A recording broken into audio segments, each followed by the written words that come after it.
Hello বন্ধুরা, তোমরা সবাই কেমন আছো? আশা করছি সবাই হয়তো ভালোই আছো। আমি যে চ্যালেঞ্জটা নিয়েছিলাম তোমাদের কাছে 15 দিনে 10,000 ভিউজ কমপ্লিট করার, সেটা মনে হয় হবে না। কারণ এখনও ড্যাশবোর্ডে তোমার 3,000 মতন হয়তো ভিউজ এসছে সব ভিডিওতে। এতদিন 10 দিন থাকা ভিডিও আপলোড দেওয়ার পরেও মনে হয় তো হবে না। যদি হয় তাহলে ভিডিও আপলোড দেবো, আর যদি না হয় তাহলে আর ভিডিও আপলোড দেবো না। এটা লাস্ট ভিডিও। আমি ব্লগিংগুলো বেকার করছি।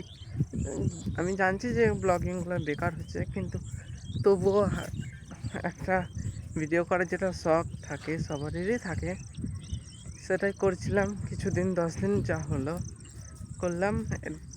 দেখছি তারপরে করব তো তাও বলবো।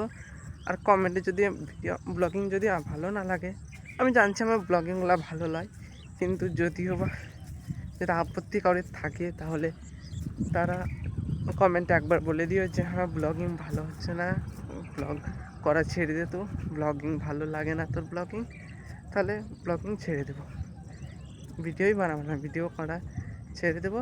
আর পাড়ার ছেলে তো কেউ তো লাইক বা কিছু দেয় না। আর তোমরা বলছো কি লাইক হাইড করে কেন রাখছি? লাইক হাইড করে রাখছি তার কারণ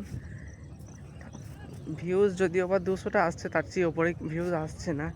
আর লাইক হাইড করে রাখছি তার কারণ তোমার ওই 30টা 40টা করে লাইক আসছে, বেশি লাইক আসে না। যে হ্যাঁ লাইক ওপেন রাখবো, লাইকও বেশি আসে না, তার জন্য লাইকটা হাইড করে রাখছি। শুধু ভিডিও করে লাভ নেই। আমার বাড়িতে মেলায় ধান আছে, আর আমি শুধুই ভিডিও করতে মাঠে এসেছি, কী করবো বলো? আর এরপর থেকে আর ভিডিও আপলোড দেবো না। কেউ কমেন্টে বলো কি হ্যাঁ ভিডিও ভালো লাগে না, আপলোড দেবো না, তাহলে আর কতজন আর 7 দিনে চ্যালেঞ্জ নিচ্ছে যে 10,000 ফলোয়ার্স কমপ্লিট করে দেখাবো, তাতেও তারা 2-3 দিন খালি শুধুমাত্র ভিডিও করছে, তার মধ্যে তাদের 10,000 ফলোয়ার্স কমপ্লিট হয়ে যাচ্ছে। আর আমি 10 দিন থাকা চ্যালেঞ্জ, খালি ভিউজ চ্যালেঞ্জ নিলাম, আমি তো ফলোয়ার্সেরও চ্যালেঞ্জ নিইনি।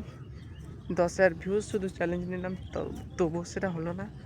যদি না হয় তাহলে ভিডিও আপলোড দেবো না, আজকে লাস্ট ভিডিও আশা করছি।